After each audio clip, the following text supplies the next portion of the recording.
Assalamualaikum warahmatullahi wabarakatuh. Waalaikumsalam warahmatullahi wabarakatuh.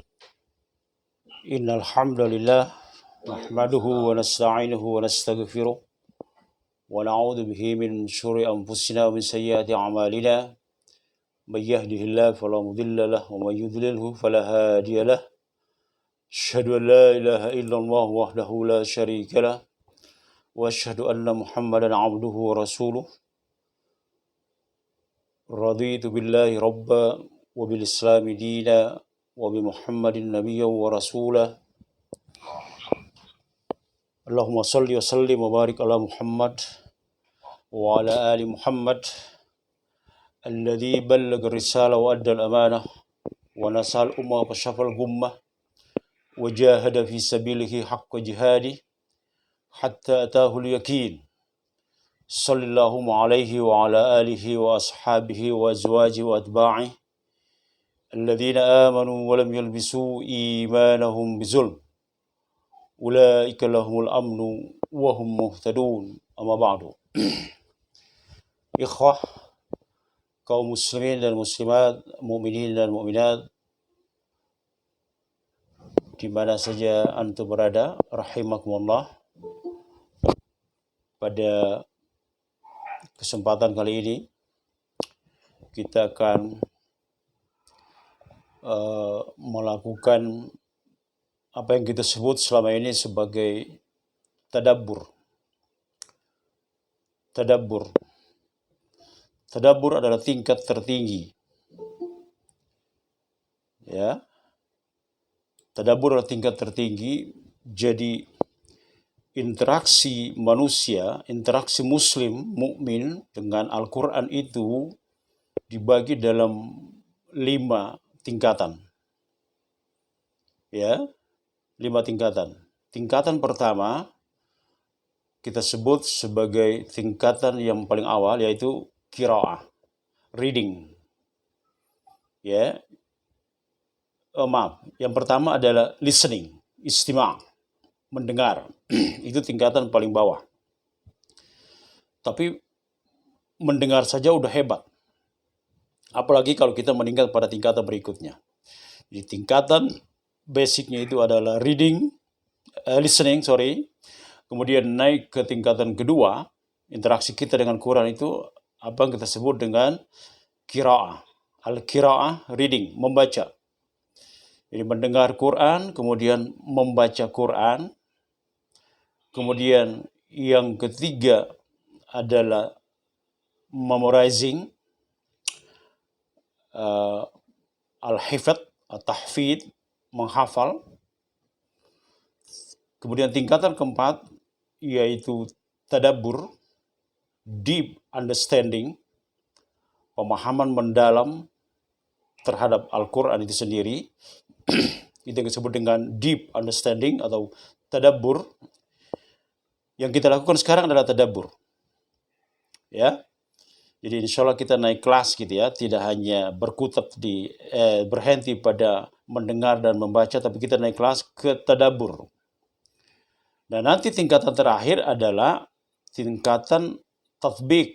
Tatbik itu application-nya, penerapan, praktek dari apa yang sudah didengar, apa yang sudah dibaca, dan apa yang sudah ditadabburi. Itu namanya tingkatan yang kelima berupa buah. Ya, buahnya adalah tatbik, praktek. Nah, jemaah rahimakumullah, pada kesempatan kali ini kita akan mengkaji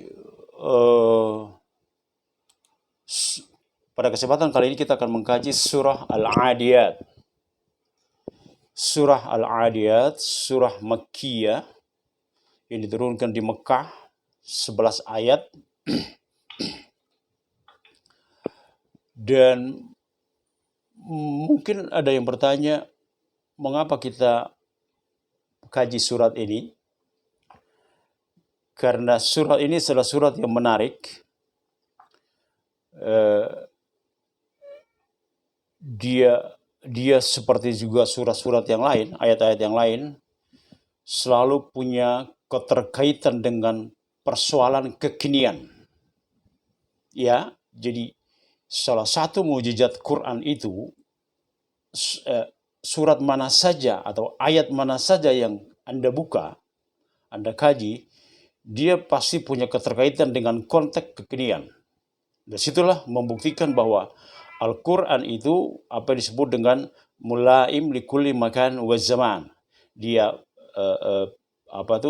properly cocok untuk setiap waktu dan zaman. Mulaim likulli makan, cocok untuk setiap tempat, wa zaman dan waktu. Nah, mari kita lihat Al-Adiyat. Surah Al-Adiyat. Ada 5 hal, ya, ada 5 hal yang dijadikan Allah dimulai dengan qasam. Qasam itu sumpah. Jadi Allah bersumpah dengan 5 hal ini.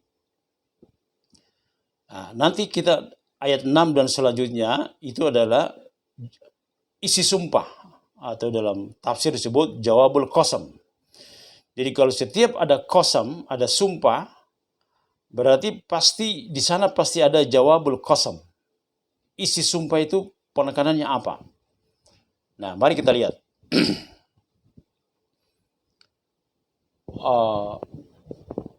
Ayat ini dari namanya Al-Adiyat wal Adiyat. Al-Adiyat itu adalah kuda-kuda perang yang berlari kencang. Ya, kuda-kuda perang yang berlari kencang. Apa hubungannya kuda perang dengan konteks kekinian? Jemaah, antum harus tahu bahwa kuda itu disebut secara khusus dalam Al-Quran. Allah berfirman, A'udzubillahi samil alim minasyaitonir rajim, wa'iddu lahum mastata'tum min quwwah. Ya, jadi dari zaman ke zaman, dari masa ke masa, kita kaum muslim itu oleh Quran disuruh melakukan i'dad. Ada yu'iddu i'dad. I'dad itu apa? Persiapan. Ya, kalau guru itu mengenal i'dadud durus, i'dadud dars, i'dadud ta'lim, persiapan mengajar. SP ya, kalau guru itu namanya SP. Itu i'dad. Jadi persiapan. Wa'iddu lahum, persiapkanlah bagi mereka. Mereka itu bisa jadi musuh-musuh Allah. Ini konteksnya budaya. Jadi persiapkan buat mereka, wa'iddu lahum mastata'tum, apa saja yang kalian mampu, min quwwah berupa kekuatan, ya. Jadi kemampuan itu berupa kekuatan, kemudian kekuatan itu dirinci lagi, min quwwah min ribatil khail, dari kuda-kuda yang ditempatkan. Perhatikan kata khail. Khail itu kuda. Jadi disebut secara khusus meribatil khail. Jadi kuda-kuda yang ditempatkan ini turhibuna bihi aduwallah wa aduwakum, dengan kuda yang kita berlatih dengan kuda itu, dan itu kecakapan fisik, ya. Itu dengan itu, persiapan itu, turhibuna bihi aduwallah wa aduwakum, kalian gentarkan, ya. Ya, arhaba yurhibu itu menggentarkan. Turhibuna bi aduwallah, kalian gentarkan musuh Allah dan musuh kalian. Ya, musuh Allah dan musuh kalian. Musuh kalian dan musuh Allah. Nah, lalu ayat ini kemudian kita hubungkan dengan deretan ayat-ayat surat Al-Adiyat sebanyak 11 ayat yang sedang kita bahas sekarang. Mari kita lihat tadi ayat pertama. Wal adiyati dobha, demi kuda-kuda perang yang berlari kencang, dobha, wal adiyati dobha. Dobha itu terengah-engah. Jadi saking kencangnya kuda itu berlari, kuda perang, lalu napasnya itu sampai tersengal, terengah-engah. Itu dobha, wal adiyati dobha. Jadi demi kuda-kuda perang yang berlari kencang dengan terengah-engah. Kalau kita terjemahkan kurang lebih begitu. wal adiyati dhabha. Kemudian fal muriyati qadha. Lalu kuda-kuda kencang yang berlari kencang itu, kuda perang. Muriyat itu memercikkan, ya, memercikkan bunga api. Jadi benturan kuku-kuku kuda yang berlari kencang dengan batu itu, dia dikatakan memercikkan api, ya. Wal adiyati dhabha fal muriyati qadha. Dia menimbulkan api, ya, itu dikatakan begitu. Fal muriyati qadha fal mugirati subha. Yang mugirat, agara yugiru itu menyerang, ya, kuda-kuda perang yang menyerang. Fal mugirati subha pada waktu subuh. Di sana subuh sini memberi isyarat early, ya, early. Jadi berpagi-pagi, namanya tabkir. Kalau bahasa Arabnya namanya tabkir, early, ya. Jadi fal mugirati subha, ya, yang menyerang pada waktu subuh. Fa asarna bihi naq'a. Kemudian kuda-kuda perang tadi, asarna bihi naq'a, dia membuat debu-debu berterbangan. Jadi karena gerakannya yang cepat itu, ya, keras dan cepat itu, dia menerbangkan debu-debu. Fa asarna bihi naq'a. Kemudian ayat kelimanya, fawasat nabihi jama'a. Lalu kuda-kuda itu wasat nabihi, maju ke tengah, ya. Mereka maju, kuda-kuda itu maju ke tengah pasukan musuh dan melakukan peperangan dengan gagah berani, ya. Jadi saya ulang, 5 ayat ini adalah sumpah, qasam, sumpah Allah demi kuda-kuda perang yang berlari kencang, yang memercikkan bunga api, yang menyerang pada waktu subuh, yang menerbangkan debu.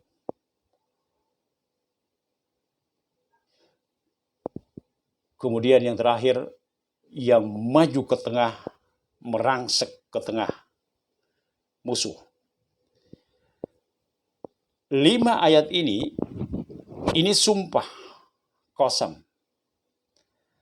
Lalu nanti jawaban qasamnya, isi sumpah adalah ayat 6-nya. Apa itu? Fawasatna bihi jama'a. Innal insana lirabbihi lakanud. Penegasan, sesungguhnya al-insan, manusia itu, lirabbihi, terhadap Rabbnya, terhadap Tuhannya itu, lakanud. Kanud itu kafur, juhud, membangkang dan mengingkari. Membangkang, ya, kanud itu membangkang, mengingkari, mengkufuri, ya. Dan kalau kita hubungkan kajian ini dengan kajian sebelumnya, itulah yang dipraktikkan ditampilkan oleh iblis al-mal'un, yaitu membangkang, gitu kan, aba wastakbara. Nah, jadi ada sumpah, ada isi sumpah. Sebelum kita lanjut dengan isi sumpah, kita kembali dulu. Kita akan perdalam, kita akan ta'amuk dalam 5 masalah ini. Pertama,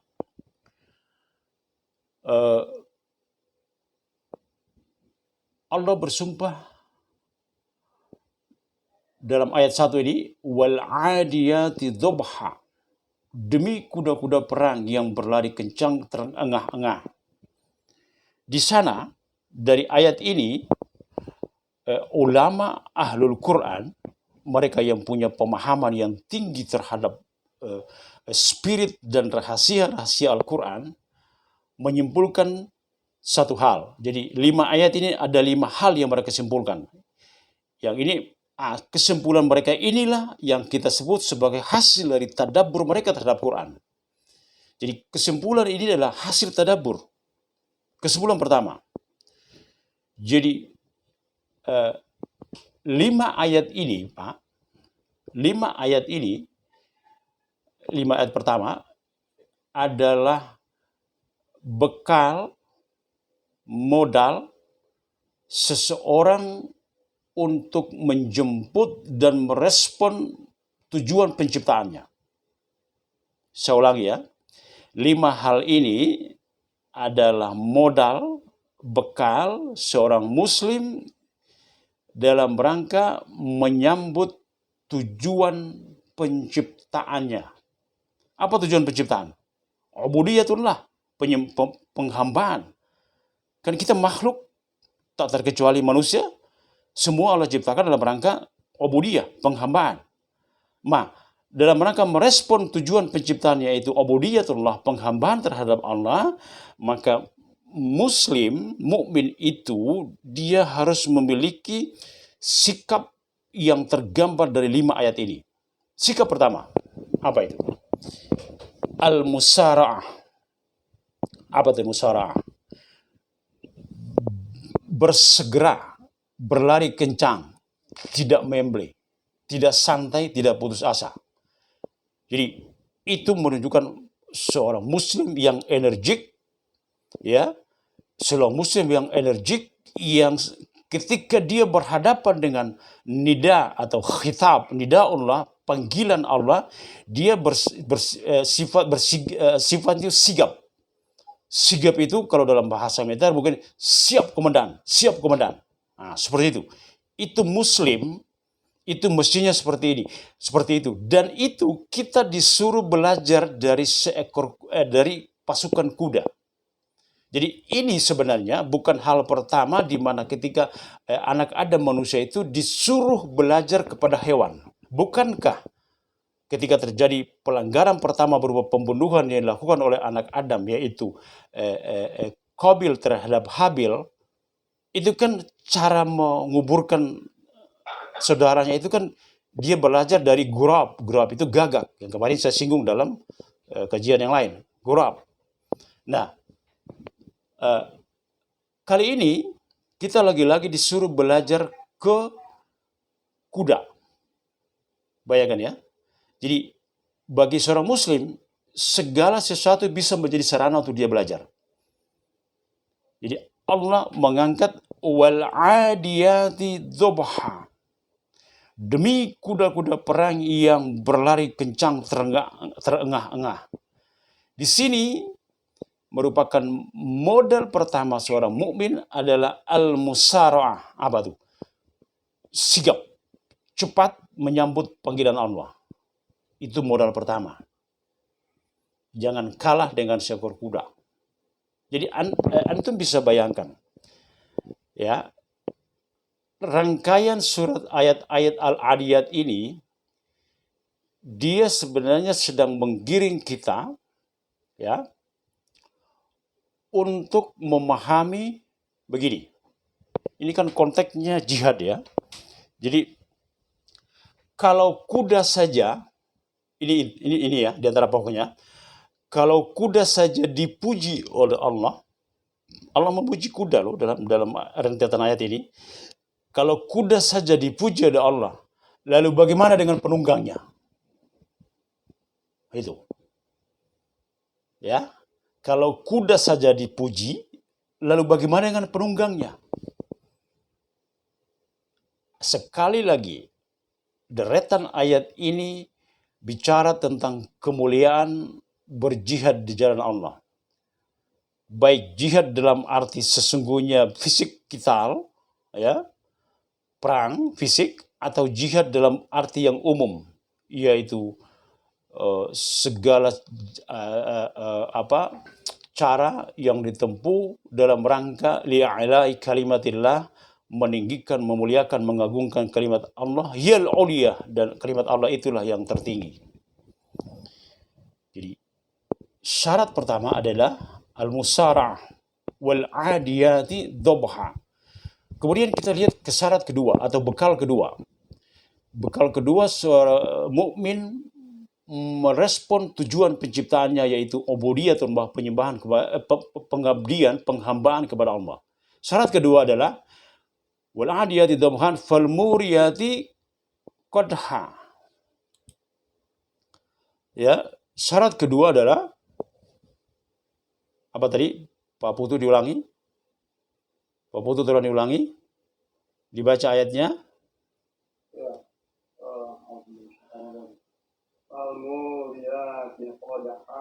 Ya. Ya. Ya. Fal muriyati qadha. Apa yang disebutkan oleh ahlul Quran, ulama Quran yang punya pemahaman tinggi terhadap Quran dari ayat ini. Fal muriyati qadha. Ya, kuku-kuku kuda perang yang memercikan api. Apa yang ditangkap dari fenomena ini? Yang ditangkap adalah al-quwwah. Al-quwwah. Apa itu al-quwwah? Power. The power to do more. Kekuatan. Jadi seorang muslim, seorang mukmin, dia harus menyambut panggilan Allah, seruan Allah dengan mengerahkan semua kemampuan. Itu yang disebut al-quwwah. Ya, mengerahkan semua kemampuan. Maka bukankah Rasul Muhammad SAW bersabda, al-mu'minul qawiyyu khairun wa habbu ilallah minal mu'minid dhaif. Mukmin yang kuat lebih baik, wa habbu, dan lebih dicintai oleh Allah, minal mu'minid dhaif, daripada mukmin yang dhaif, mukmin yang lemah. Yang dimaksud kuwah sini adalah kekuatan kalau hadis ini yang dimaksud adalah tidak saja kekuatan fisik tapi juga kekuatan rohani. Ya, tidak. Jadi yang dituntut oleh ayat ini adalah dua-duanya, baik kekuatan fisik maupun kekuatan rohani. Jadi yang kelihatan maupun yang tidak kelihatan. Justru yang nggak kelihatan itu, ya, keyakinan yang membaja itu bisa mengalahkan segalanya. Bukankah keyakinan iman yang kuat, yang kokoh itu bisa memindahkan gunung? Kata ulama seperti itu. Ya, itu gambaran betapa hebatnya kekuatan rohani. Jadi al-quwwah, ini fal muriyati qadha. Demi kuda-kuda perang yang memercikan api, itu menandakan mukmin muslim dia harus menyongsong panggilan Allah dengan mengerahkan semua kemampuan. Ya, itu syarat yang keberapa? Pak Putu? Kedua. Sekarang syarat yang ketiga. Ayat ketiga, bunyi apa, Pak Joni? Bunyi apa? Fal mughirati subha. Fal mughirati subha. Mughir itu agara, itu menyerang pada waktu subuh. Jadi kuda-kuda perang yang menyerang pada waktu subuh. Apa spirit dari ayat ini? Yang merupakan syarat ketiga. Spiritnya adalah at-tabkir. Tabkir itu early. Ya. Berpagi-pagi. Ya. Jadi muslim yang namanya muslim yang mukmin gak ada tuh yang bangun jam 7. Ya, minimal dia harus bangun ketika subuh. Ya. Maka disebut dia harus memiliki jiwa at-tabkir, early-nya itu. Jadi dia nggak boleh bermalas-malasan. Song-song kehidupan dengan penuh semangat, dan spirit semangatnya itu ditandai dengan tidak molor ketika bangun tidur. Sama seperti pasukan kuda yang gagah itu, yang maju menyerang pada waktu subuh. Jadi ini syarat ketiga adalah tidak boleh berleha-leha. Ya, tidak boleh berleha-leha. Ya. Tidak boleh berleha-leha. Yang saya singgung kemarin, jangan hanya mengklaim, oh saya kan umat Muhammad, nanti jangan terlalu serius-serius lah, nanti di akhirat juga dapat syafaatnya Nabi Muhammad. Nah, Muhammad yang mana tuh? Gitu. Berleha-leha, yang penting Islam. Gitu kan? Nggak perlu itu terlalu banyak mempelajari, serius mempelajari Islam, nggak perlu. Yang penting kan Islam, KTP-nya kan Muslim, makanya nanti yang masuk surga KTP-nya. Gitu Pak. Iya. Jangan sampai terjadi yang masuk surga KTP-nya, pemiliknya ketinggalan. Gitu. Ya, kenapa pemiliknya ketinggalan? Karena pemiliknya molor. Dia tidak mencontoh ayat ketiga ini, fal mughirati subha, yang menyerang pada waktu subuh. Dan subuh adalah awal kehidupan. Ya, awal kehidupan. Di sana menjanjikan kecerahan, di sana menjanjikan kemenangan, di sana menjanjikan kesuksesan. Mulailah hidupmu dengan menyambut subuh. Kan begitu semangatnya. Oke, sekarang kita masuk ke syarat yang keempat. Apa bunyi ayatnya? Modal keempat. Fal mughirati subha, kemudian fa'asarna bihi naq'a, yang menerbangkan debu. Apa itu, Pak? Ini maksud.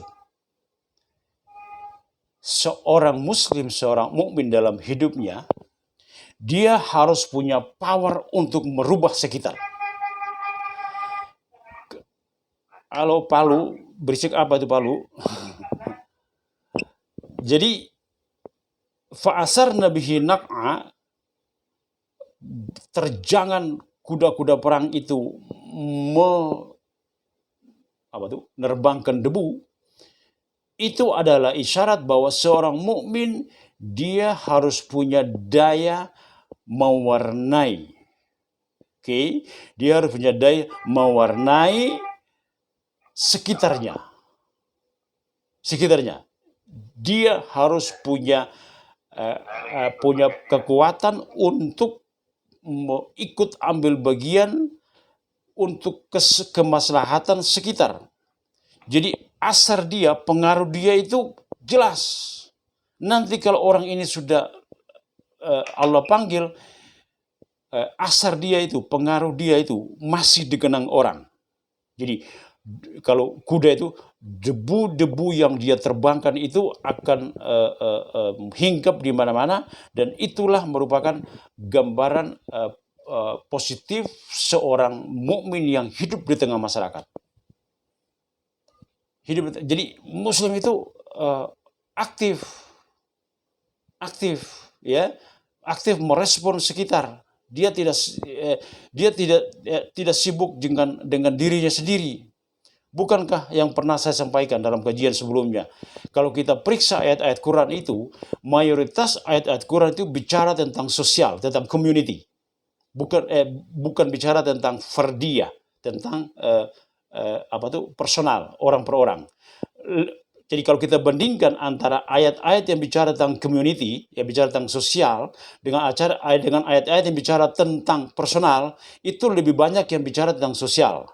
Maka ayat ini, ayat keberapa yang keempat ini, memberi spirit semangat agar seorang muslim dia harus daya gerak, yang daya gerak itu mampu menghasilkan perubahan sosial. Ya, saya ulangi, peran seorang muslim di tengah masyarakat itu, dia harus mampu melakukan gerakan-gerakannya itu harus mampu melakukan perubahan sosial, perubahan pola berpikir, pola bertindak, langkah dan seterusnya. Itu dia harus bisa memproduk itu. Jangan memble, jangan pasif. Dan tahukah antum, sumber segalanya itu adalah Al-Quran. Jadi penyemangat awal, pembangkit semangat spirit untuk maju ke tengah seperti kuda yang gagah berani itu, penyemangat awal sumber kita adalah Al-Quran itu sendiri. Jadi Al-Quran itu ba'is itu pembangkit. Ya, ba'is itu pembangkit himmah, semangat. Ya, jadi fa'asarna bihi, apa tadi? Naq'a, kuda-kuda yang menerbangkan debu. Ya, kemudian bekal yang kelima, sumpah yang kelima adalah apa ya? Terakhir, fawasatna. Fawasatna itu wasata itu maju, iya, fawasatna bihi jam'a. Kuda-kuda perang yang maju ke tengah. Wasat itu tengah, Pak. Middle ya, tengah. Jadi maju ke tengah, merangsek, mencerai-beraikan musuh. Kalau itu konteksnya kuda. Jadi kuda-kuda perang yang gagah berani, yang merangsek masuk ke tengah, wasat ya, fawasat nabihi jam'ah, merangsek masuk ke jumu'. Jumu' itu kumpulan-kumpulan musuh. Dia maju dan dia rangsek.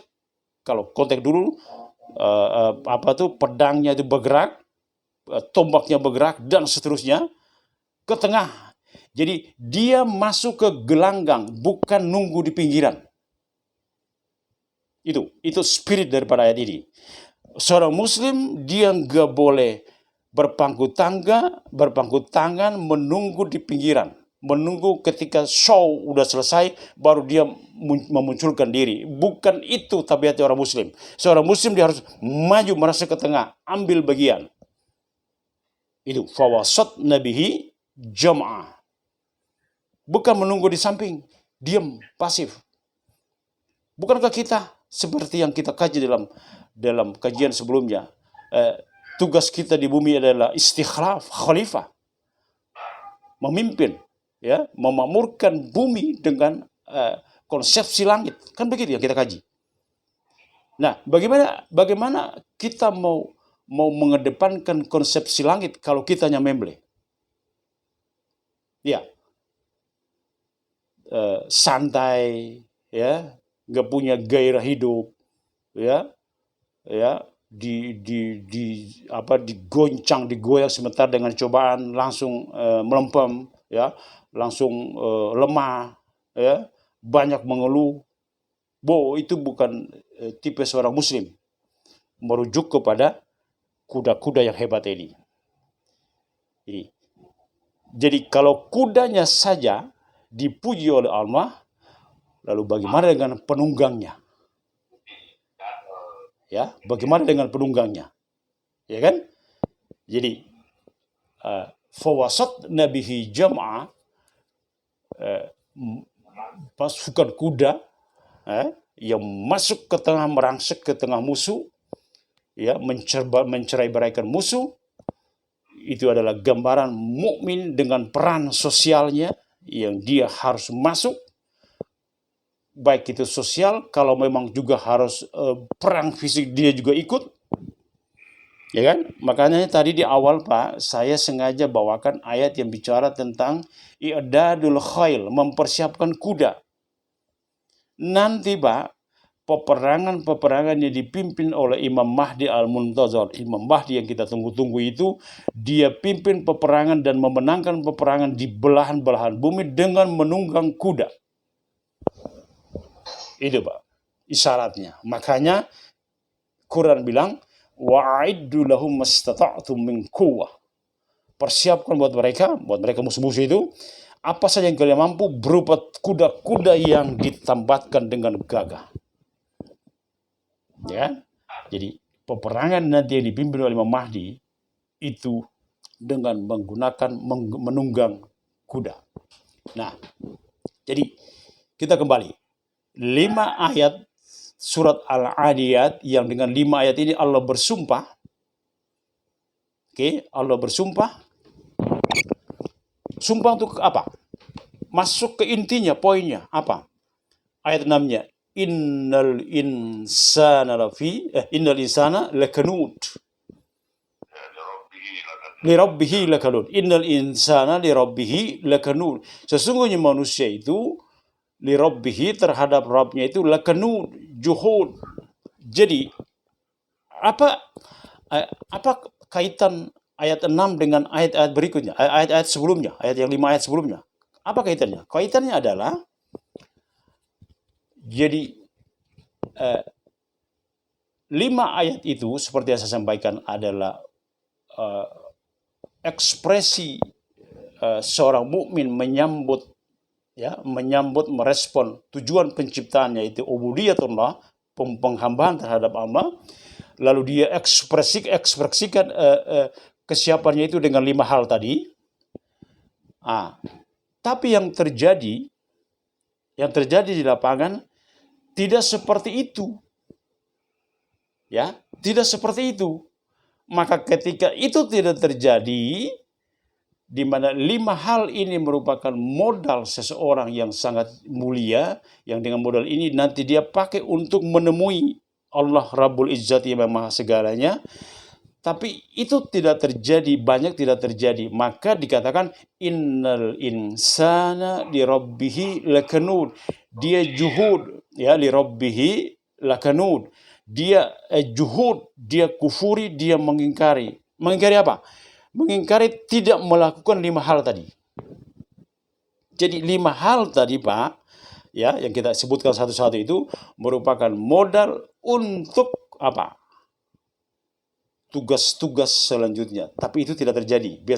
Banyak yang tidak terjadi. Maka dikatakan innal insana li rabbihi lakanud. Dia tidak menempuh yang 5 hal itu. Mengapa? Innal insana li rabbihi lakanud wa innahu ala dzalika lasyahid. Padahal dia itu syahid, menyaksikan, tahu persis. Dia tahu ada ajakan jihad, dia tahu ada ajakan-ajakan kebaikan, dia tahu ada kegiatan-kegiatan yang memperkenalkan Allah kepada semua makhluk. Dia tahu. Tapi dia wa innahu ala dzalika lasyahid, tidak merespon itu. Ya, jadi saya ulangi ya.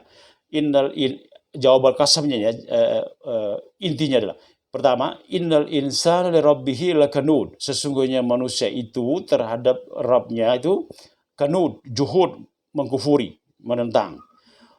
Wa innahu ala dzalika lasyahid. Padahal dia tahu. Kan begitu. Itu kan wa innahu ala dzalika lasyahid, padahal dia tahu. Kemudian yang ketiga, wa innahu lihubbil khairi lasyadid. Dan dia sesungguhnya dia siapa? Innahu, hunya manusia. Lihubbil khair, kecintaan dia terhadap khair itu adalah al-mal, harta. Jadi kecintaan dia terhadap harta itu lasyadid. Wa innahu lihubbil khairi lasyadid, dan kecintaan dia terhadap harta itu sangat syadid. Ya, sangat kuat, sangat keras. Wa innahu lihubbil khairi lasyadid. 3 hal ini, ya kan? 3 hal ini 6, 7, 8 ini dia tidak menyambut 5 hal dari yang disebutkan dalam ayat 1, 2, 3, 4 dan 5. Jadi wasatna bihi jam'a innal insana rabbihi lakanud wa innahu ala dzalika lasyahid wa innahu lihubbil khairi lasyadid. Kemudian apa? Sambungannya. Afala ya'lamu idza bu'sira ma fil kubur. Ya, apakah dia tidak mengetahui apabila bu'sira itu dibangkitkan, diungkap, ya, dibuka, ya, disingkap, ma fil kubur, semua yang di kuburan, isi kubur, kebangkitan. Afala ya'lamu idza bu'sira ma fil kubur wa hussila ma fis sudur. Hussila, dibuka, diperiksa satu persatu semua yang disimpan oleh hati, yang dirahasiakan oleh sudur. Sudur itu dada, yang dimaksud adalah hati. Ya, yang dimaksud dada itu adalah hati. Jadi wa hussila ma fis sudur, akan diungkap semua yang disimpan oleh dada, oleh hati. Afala ya'lamu idza bu'sira ma fil qubur wa hussila ma fis sudur. Inna rabbahum yawma idil la khabir. Sesungguhnya Rabbahum, Tuhan Rabb mereka, yawma idin, pada hari itu, la khabir. Inna rabbahum bihim yawma idil la khabir. Sesungguhnya Tuhan mereka terhadap mereka pada hari itu hari perhitungan itu, la khabir. Perhatikan Pak, khabir saja itu udah teliti. Ini pakai la lagi. La-nya itu lamu taukid, lamnya lamu taukid. La khabir, berarti kalau diterjemahkan itu benar-benar atau sungguh-sungguh khabir, teliti.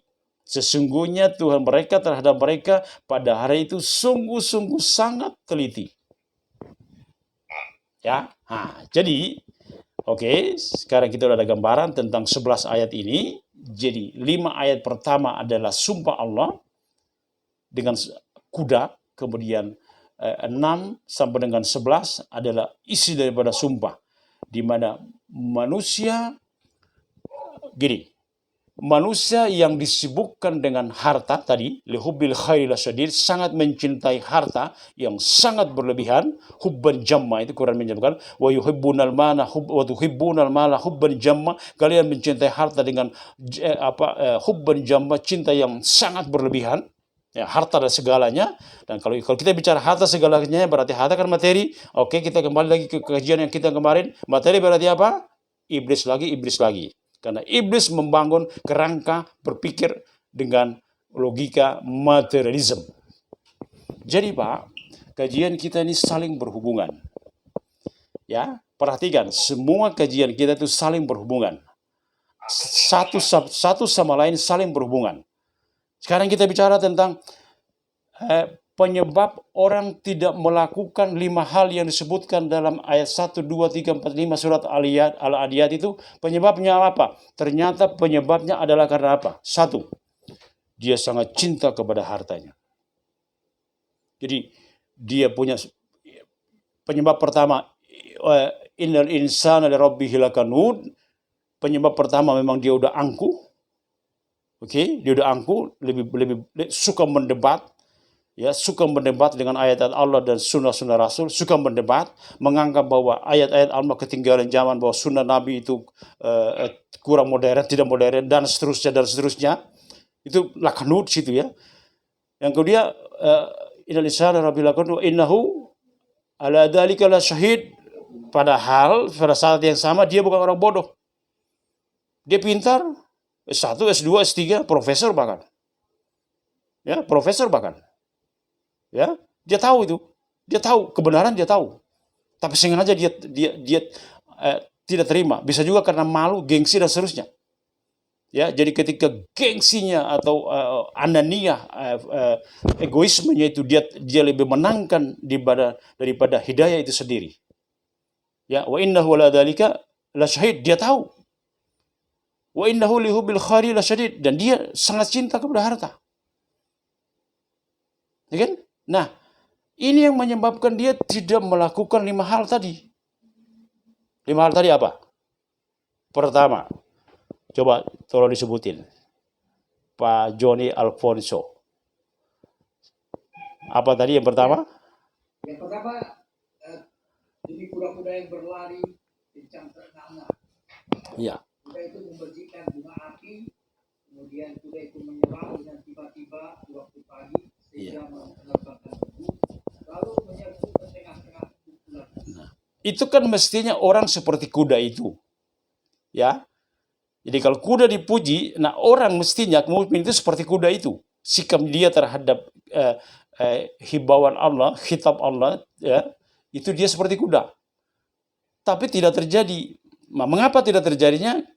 Tadi, karena dia juhud, dia angkuh, kemudian cinta dia terhadap hartanya sangat-sangat menyandra dia. Ya, sangat menyandra dia. Kemudian kita lanjutkan. Afala ya'lamu idza bu'sira ma fil qubur wa hussila ma fis sudur inna rabbahum bihim yawma idzil khabir. Ayat gini. Ayat ini memberi spirit kepada kita bahwa seorang muslim, seorang mukminah muslimah, dengan menyadari, mengingat apa yang akan terjadi berupa bu'sira ma fil qubur, hari ketika semua yang di kuburan itu dibongkar, kemudian semua yang disembunyikan oleh hati, dan ini semua merupakan hal-hal yang nanti akan terjadi di akhirat. Jadi dengan kesadaran seseorang terhadap gambaran kiamat yang mengungkap segalanya, itu cukup buat dia untuk mengatur langkah dan kembali kepada Dia yang Maha segalanya. Ya, ya, kesadaran seorang Muslim ya bahwa nanti akan ada terjadi pasti itu apa? Bu'sira ma fil kubur dan husila ma fis sudur. Dua itu, kalau orang yakin dengan dua itu, dan dua itu merupakan rentetan dari hal-hal yang terjadi kiamat, dengan menyadari dua hal yang akan pasti terjadi itu saja sudah menjadi cukup bekal buat dia untuk mengatur langkah kembali kepada Dia. Ya, nah, itulah kira-kira jemaah tadabbur Al-Quran online, kajian surat Al-Adiyat. Sekarang kita persilahkan kalau ada pertanyaan. Monggo.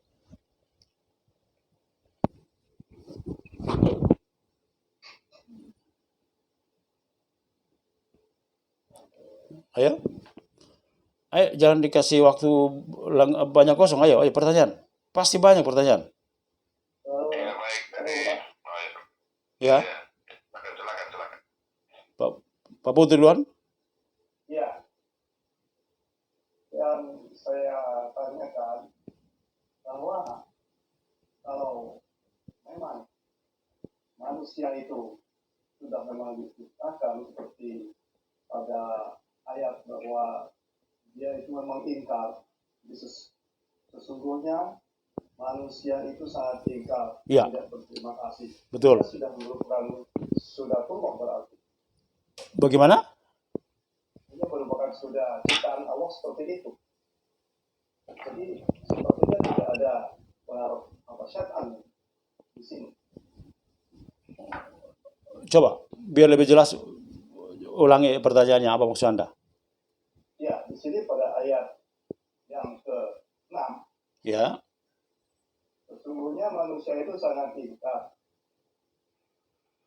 Artinya di sini manusia itu sudah diciptakan oleh Allah itu dia ingkar. Tidak, bukan seperti itu. Begini Pak, kalau saya mau urut dari belakang, ya, ini saya udah bicara dalam kajian YouTube yang lain, dalam durasi 15 menit itu, ada itu, ya. Jadi gini,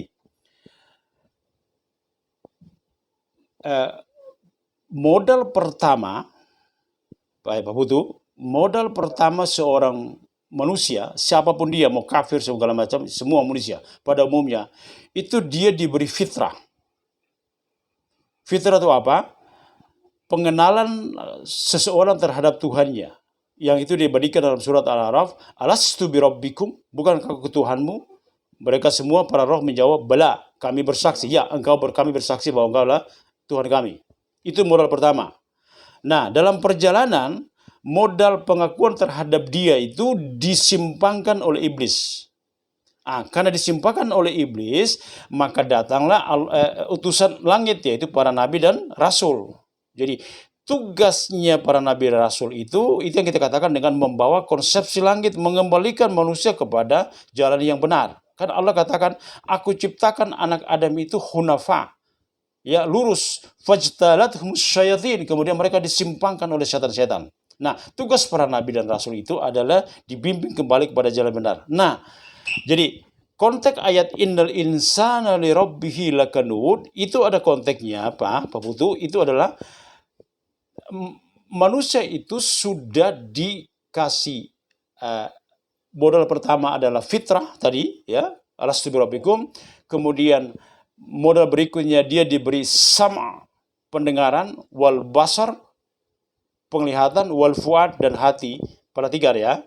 Jadi ada modal dasar fitrah, kemudian ditambah dengan modal fisik adalah pendengaran, penglihatan, dan hati nurani.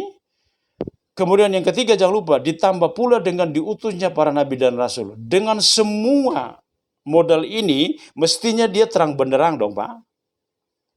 Ya kan? Dengan modal ini kan terang benderang, mestinya. Tapi sifat manusia itu kanud. Innal insana li rabbihi lakanud. Dengan semua penjelasan yang lengkap ini, modal ini, dia yang dia tampilkan adalah egonya, kanut, ya, hawa nafsunya, kemudian diperparah, diprovokasi oleh musuh eksternalnya, yaitu iblis. Kan musuh kita ada dua, Pak, internal dan eksternal. Kalau internal itu hawa nafsu, kalau eksternal itu iblis, gitu, Pak. Jadi ketika ayat ini mengatakan innal insana lirabbih lakanud, itu mengatakan bahwa ini manusia ini dengan semua yang kami limpahkan kepada dia, berupa diutusnya para rasul, dikasih kitab suci, dikasih akal, dikasih mata, dikasih telinga, dikasih mata hati. Dengan semua modal ini dia kanut. Itu yang ditempuh oleh manusia kayak Abu Jahal, Abu Lahab, Namrud, Fir'aun. Kan begitu, Pak. Kan semua peringatan udah nyampe ke mereka. Tapi kan mereka kanut. Oke, clear? Tapi apa hubungannya dengan apa itu surat Asy-Syams? Ya, baca. Yang kalau di Asy-Syams ini kan bahwa manusia itu diciptakan. Ya, maaf, saya lagi baca saya. Baca. Bagaimana? Jangan ngobrol dulu. Bagaimana, Pak Putu? Bahwa manusia itu diciptakan apa itu namanya, di hatinya itu ada keburukan dan ada kebaikan. Apa itu? Apa di sana ada hubungannya? Iya, betul. Ya, wahadainahu sabil. Jadi kan di manusia itu, Pak, ada dua faktor kan, Pak. Ada internal, ada eksternal. Ya, jadi dia punya peluang itu, dia bisa jadi baik, bisa jadi buruk. Tapi kan kemudian Allah mengutus para nabi dan rasul, dikasih kitab suci. Ini mestinya menjadi pedoman buat dia, mestinya terang benderang. Tapi kan yang terjadi karena dia dipengaruhi oleh hawa nafsunya dan provokasi-provokasi lain, maka dia tersimpangkan dari jalan yang benar. Maka dikatakan innal insana lirabbih lakanud. Kalau ayat yang Bapak baca itu, semua orang punya peluang itu. Iya, fa'alhamaha wa nafsi wa ma sawwaha fa'alhamaha fujuraha wa taqwaha, gitu kan? Nafas, ya, wa nafsi wa ma sawwaha, dan hawa nafsu dan apa-apa yang dia hembuskan, wa ma sawwaha fa'alhamaha fujuraha wa taqwaha. Kan begitu, Pak? Allah mengilhamkan kepada nafsu tadi, jiwa tadi, fujur dan takwanya. Ini loh jalan lurus tuh, ini fujurnya, takwanya ini jalan benarnya, ini jalan setan, ini jalan surga tuh ini. Tapi ya dia milih apa? Begitu, Pak. Jadi memang kita harus bisa menempatkan posisi ayat masing-masing, ya. Itulah perlunya kajian. Jadi ketika kita menemukan ayat-ayat yang kelihatannya kontradiktif satu sama lain, kita bisa dudukkan masing-masing ayat itu secara proporsional. Gini, Pak Dewa? Ya. Oke. Silakan pertanyaan lain. Assalamualaikum warahmatullahi wabarakatuh. Waalaikumsalam. Iya, langsung. Mohon penjelasan setelah mendengar penjelasan ayat dari 1 sampai dengan 11 tadi. Apa konteks yang berkaitan dengan pilihan saat ini dalam kehidupan keseharian manusia? Terima kasih. Assalamualaikum. Waalaikumsalam. Konteksnya adalah apa? Jangan mau hanya kuda yang dipuji. Ambil bagian agar Anda dipuji juga. Begitu. Itu konteksnya. Peran kuda itu ambil. Itu konteks kekinian. Paham, ya? Peran kuda yang digambarkan dalam ayat 1 sampai 5 itu, you ambil itu, raih itu. Itu konteksnya. Kalau itu terjadi, Anda bisa lihat nanti apa yang akan terjadi. Ya. Gitu, Pak. Itu konteks kekinian. Jadi ya bagus pertanyaannya ya. Di konteks kekedian itu. Harus berarti setiap muslim itu bersegera dalam mengambil peran. Betul.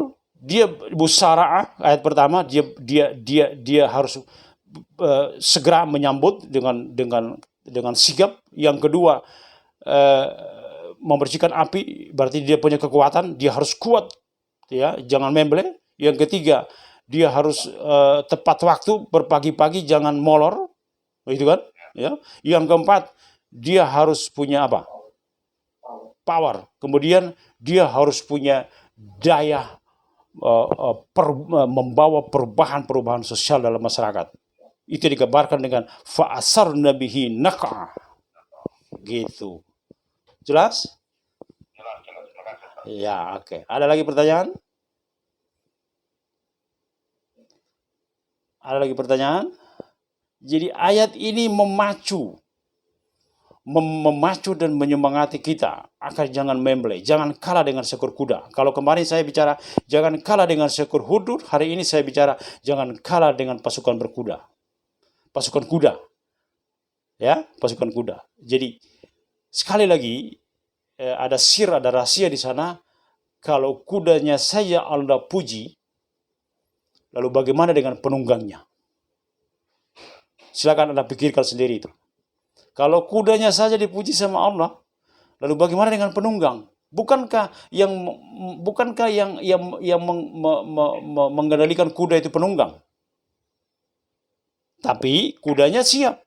Memang dalam hadis sahih dikatakan bahwa kuda itu adalah hewan yang sudah di nasi, di ubun-ubunnya itu sudah tertanam al-khair, kebajikan. Ya, itu sabda Nabi. Kuda itu adalah hewan yang di ubun-ubunnya sudah tertanam kebajikan. Nah, kalau kita tertanam kebajikan apa tidak? Tertanam dong. Kan ada kitab suci, ada sunnah. Itu semua kan semayan langit. Ya, zuru' sama itu. Ya, semayan dari langit. Berupa Quran dan sunnah. Itu semayan langit. Nah, tinggal kita ditunggu bagaimana respon kita terhadap semayan langit tadi. Ya, ada lagi pertanyaan? Pak Saiful? Pak Ustaz, Siapa nih? saya kemarin cek saja bahwa sebenarnya dari ayat ini kita harus mencontoh kuda. Kuda aja bisa. Memang kuda itu ada yang mengendarai. Kita harus percaya sama atau harusnya lebih bagus dari kuda. Yang dijelaskan ayat 1 dan 5. Itu pengertian saya. Apa betul? Pertanyaannya gimana? Apakah betul pengertian kita bahwa kita itu seharusnya lebih bagus dari kuda? Apalagi yang menunggangnya. Memang kuda keren penunggang. Tapi kita ini sekarang ada yang mungkin dianggap bisa lebih jelek dari kuda ujung-ujungnya. Iya. Pertanyaannya, itu iman dari situ ya? Bukan pertanyaan. Apakah betul demikian pengertiannya? Iya, betul. Jadi gini, Pak. Kuda berakal apa tidak? Saya balik bertanya. Kuda berakal apa tidak? Jenis berakal apa tidak? Terbatas. Manusia lebih berakal. Iya. Masa yang berakal kalah sama yang tidak berakal? Betul. Itu sama dengan protes Hudhud kepada Sulaiman. Masa Hudhud yang notabene burung tidak berakal, dia punya kepedulian terhadap manusia yang ngaku punya akal itu. Sama. Begitu kan? Betul sekali. Jadi persamaannya sama. Makanya saya bilang kajian kita itu saling berhubungan. Satu kesatuan yang utuh. Itulah disebut dengan din. Din itu sistem yang saling terkait. Jadi kemarin kalau saya bicara dalam kajian Hudhud itu padahal dia tidak berakal, dia protes ketika ada makhluk berakal, yaitu satu kerajaan Balkis sama kerajaannya itu, kok bisa nyembah matahari? Anda kan punya akal, saya nggak punya akal aja saya tahu Tuhan saya, kok kamu bisa kesasar begitu? Itu loh protes seekor Hudhud. Apalagi protes keduanya adalah udah begitu yang mimpin wanita lagi, repot ini Pak. Kalau kendala di atas dipimpin oleh wanita, repot itu. Itu diprotes oleh Hudhud. Oke? Jadi saling terkait. satu kajian dengan kajian berikut, baik kajian yang berdurasi 10 menitan sampai 15, maupun kajian yang berdurasi 50 menit, maupun kajian yang berdurasi 1,5 jam ini, itu saling terkait. Silakan Anda buktikan itu, ya, saling terkait. Oke, ada lagi pertanyaan? Ya, terima kasih Ustaz. Paham tuh. Fahim tuh, bukan paham tuh, fahim tuh. Ya. Pak Hadi Sucipto, ada pertanyaan Pak Hadi? Pak Hadi? Atau Pak Joni Alfonso? Pertanyaan. Siapa nih? Jadi sebenarnya seperti yang disebutkan tadi sebenarnya memang kuda itu binatang, tapi dia sangat mematuhi tuannya. Apalagi kita sebagai manusia, kalau kita tidak mematuhi, ya kita lebih rendah daripada kuda. Iya. Pada intinya bahwa di ujung-ujungnya itu diingatkan kepada kita bahwa ada akhirat, ada perhitungan dan sebagainya. Itu konteksnya kita jangan cinta kepada dunia. Kalau kita cinta kepada dunia, maka kita akan tergelincir. Iya. Baik, itu komentar ya, kesimpulan dari apa yang kita kaji ya. Jadi ya seperti disampaikan oleh Pak Jody Alfonso tadi, itu resumenya ya. Jadi tadi kajian kita pagi ini udah dibuat resumenya itu sama mulakhasnya sama Pak Jody barusan itu. Ya, resumenya disampaikan tadi. Iya. Iya. Iya. Jadi kenapa peran-peran itu tidak teraplikasi, tidak terwujud? Kenapa peran-peran yang dimainkan oleh kuda itu tidak terwujud dalam kehidupan nyata manusia? Jawabannya ada dalam ayat 6 dan seterusnya. Apa itu? Innal insana li rabbihi lakanud wa innahu ala dzalika lasyahid wa innahu li hubbil khairi lasyadid. Itu yang menyandra sehingga tidak terjadi yang 5 itu, Pak. Begitu, Pak. Ada lagi? Kalau tidak ada, ya udah kita cukupkan ya. Insya Allah kita akan ketemu lagi dalam kajian-kajian tadabbur Al-Quran berikutnya. Jadi memang dalam kajian tadabbur kita ini kita berusaha mengangkat ya, tadabbur kita ini kita berusaha mengangkat based on Quran ya, berdasarkan Quran, kemudian ayat kita angkat, kita kaji konteks dulunya itu apa ketika ayat itu turun, kemudian kita hubungkan dengan konteks kekinian.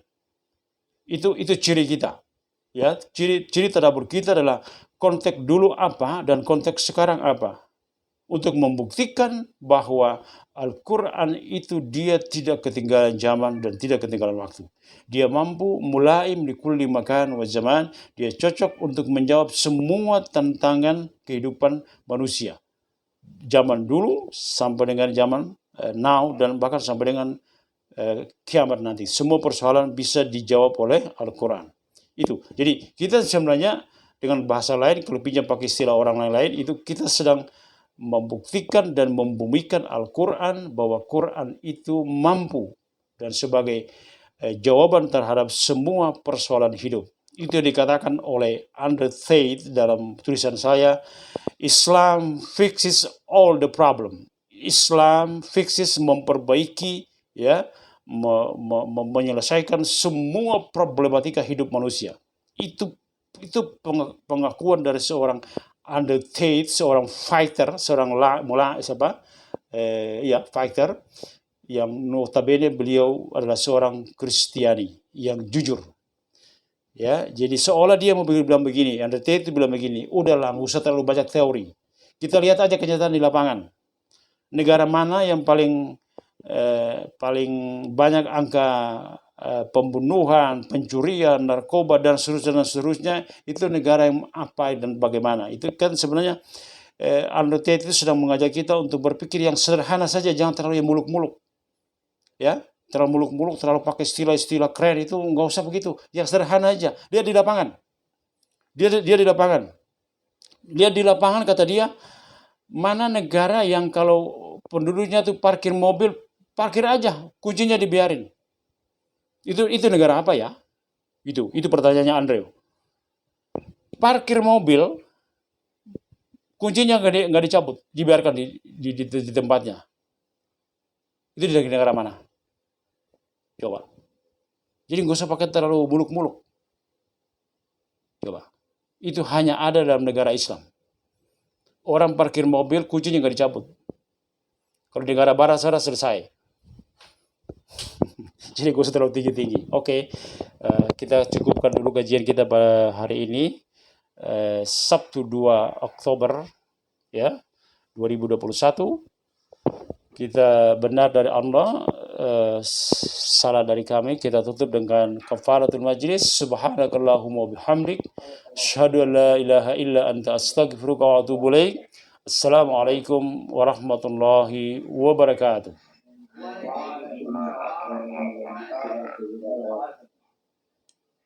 Itu